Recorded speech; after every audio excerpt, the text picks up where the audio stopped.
द्वितीय विश्व युद्ध के बाद रसिया और अमेरिका के बीच वैचारिक मतभेद उत्पन्न हो गया था, जिसे कोल्ड वार के नाम से जाना जाता है। 4 अक्टूबर 1957 को रसिया द्वारा मानव रहित सैटेलाइट को अंतरिक्ष में स्थापित करने के बाद कोल्ड वार अपनी चरम सीमा पर पहुंच गया था और अमेरिका पर न्यूक्लियर अटैक होने का खतरा मंडराने लगा था।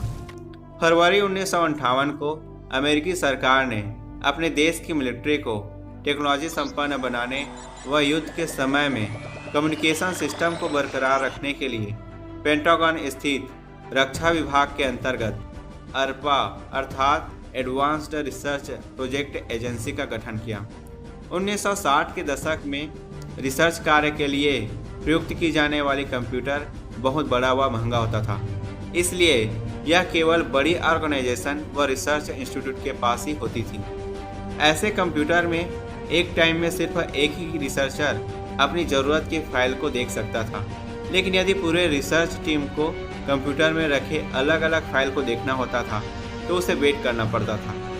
अर्पा चाहता था कि सभी रिसर्च इंस्टीट्यूट के कंप्यूटरों को आपस में जोड़कर एक कंप्यूटर नेटवर्क बनाया जाए, ताकि एक कंप्यूटर में रखे फाइल को दूसरे कंप्यूटर से एक्सेस किया जा सके। इसी उद्देश्य से अर्पा ने रिसर्च इंस्टीट्यूट के 4 कंप्यूटरों को जोड़कर एक नेटवर्क बनाया, जिसे अर्पानेट कहा गया। धीरे धीरे बहुत सारे कंप्यूटर इस नेटवर्क से जुड़ने लगे। चूंकि यह एक सेंट्रलाइज्ड नेटवर्क था, अगर इसके सेंट्रल कंप्यूटर में कोल्ड वार के समय न्यूक्लियर अटैक होता तो नेटवर्क के सारे कंप्यूटर एक दूसरे से कट ऑफ हो जाता और इस संकट के समय में सेना के जवान काउंटर अटैक के लिए एक कंप्यूटर से दूसरे कंप्यूटर में मैसेज नहीं भेज पाते। इन खतरों को भांपते हुए मिलिट्री कंप्यूटर इंजीनियर पॉल बैरन ने डिस्ट्रीब्यूटेड कंप्यूटर नेटवर्क का कॉन्सेप्ट लाया, ताकि न्यूक्लियर अटैक होने पर भी कम्युनिकेशन सिस्टम को बरकरार रखा जा सके। इसके लिए आवश्यक था कि नेटवर्क में भेजे जाने वाले मैसेज को छोटे छोटे पैकेट के रूप में होना चाहिए और प्रत्येक पैकेट में एक पोस्टल लेटर की तरह सोर्स और डेस्टिनेशन एड्रेस अंकित होना चाहिए, ताकि वह नेटवर्क में स्वतंत्र रूप से ट्रैवल कर सके। इन पैकेट्स को नेटवर्क में गाइड करने अर्थात रूट प्रोवाइड करने के लिए एक स्पेशल पर्पज मिनी कंप्यूटर बनाया गया, जिसे IMP इंटरफेस मैसेज प्रोसेसर कहा गया, जिसे आज हम राउटर के नाम से जानते हैं। इस IMP का मुख्य कार्य नेटवर्क के सभी कंप्यूटरों को एक दूसरे से जोड़कर डिस्ट्रीब्यूटेड नेटवर्क बनाना व मैसेज पैकेट को स्टोर करके उन्हें उचित डायरेक्शन में फॉरवर्ड करना था। इन मैसेज पैकेट्स को नेटवर्क में ट्रैवल करने के लिए TCP ट्रांसमिशन कंट्रोल प्रोटोकॉल व नेटवर्क में जुड़ने वाले कंप्यूटरों के लिए IP इंटरनेट प्रोटोकॉल बनाया गया। प्रोटोकॉल सेट ऑफ रूल्स होते हैं जिन्हें प्रोग्रामिंग में लिखा जाता है। ये प्रोटोकॉल ही नेटवर्क को संचालित करता है।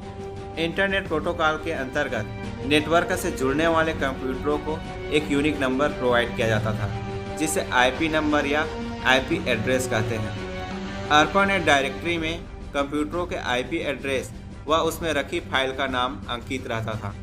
यदि कोई अर्पानेट से किसी फाइल को एक्सेस करना चाहे तो उसे डायरेक्टरी से ढूंढकर उस फाइल से संबंधित IP एड्रेस को सर्च करना पड़ता था। ये वैसा ही है जैसे पहले टेलीफोन के पास एक टेलीफोन डायरेक्टरी होता था, जिसमें व्यक्ति का नाम व उसका टेलीफोन नंबर लिखा होता था।